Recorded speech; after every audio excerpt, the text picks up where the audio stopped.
जी बिस्मिल्लाहिर्रहमानिर्रहीम। आज हम मेमन डैम में हैं और इस डैम के जैसा कि आपको पहले भी बताया था कि इसमें दो ये डाइवर्जन टनल बन रहे हैं। अगर आप देखें तो ये तकरीबन ऊपर दिखाइएगा ज़रा, ये तकरीबन 17 मीटर की 17 मीटर्स का ये टनल होगा और जो कि खासा बड़ा है, शायद आपको कैमरा पे अंदाज़ा नहीं हो रहा होगा। ये दो टनल होंगे, ये DD2 है, डाइवर्जन टनल 2 है ये, जैसा कि मुझे यहाँ पर साफ बता रहा था। और इसके साथ एक और टनल बन रहा है जो DD1 है।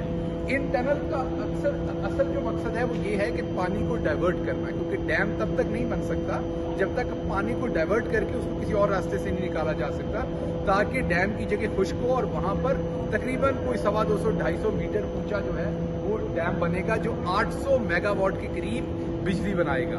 और ये एक ऐसा मंसूबा है जिसको अभी वक्त लगेगा, लेकिन इंटरेस्टिंग बात मेरे लिए ये है आप सबसे शेयर करने की, ये जो दोस्त खड़े हैं इनमें से ज्यादातर दोस्तों ने ईद के दिन भी यहाँ पर काम किया है, क्योंकि इस टनल पे जो काम है अगर वो एक दिन लेट होता है तो तकरीबन 8 से 10 दिन जो है वो ऐड हो जाते हैं ओवरऑल जो हमारा डैम का वर्क है या उसकी जो डेडलाइन है। इसलिए यहाँ पर काम को बहुत ही तेज रफ्तारी से मुकम्मल करना बहुत जरूरी है।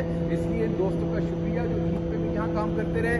बहुत रिमोट इलाका है, अगर आप पीछे ये पहाड़ दिखा सके तो बहुत रिमोट इलाका है जहाँ पर ये डैम बन रहा है। और इंशाल्लाह ये जो दोनों टनल्स हैं अब ये खासी कंप्लीशन के करीब पहुंच गए हैं, लेकिन जैसे ये खत्म होंगे तो पानी इसके अंदर सबसे पहले इसके अंदर छोड़ा जाएगा और जब पानी यहाँ से गुजरना शुरू होगा तो फिर असल डैम की जो जगह है उसके ऊपर काम होना शुरू होगा।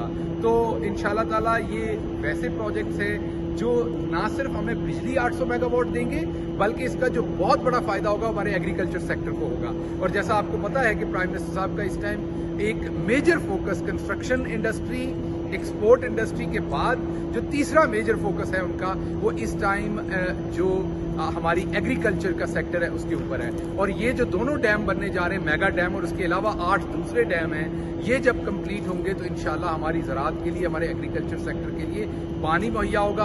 और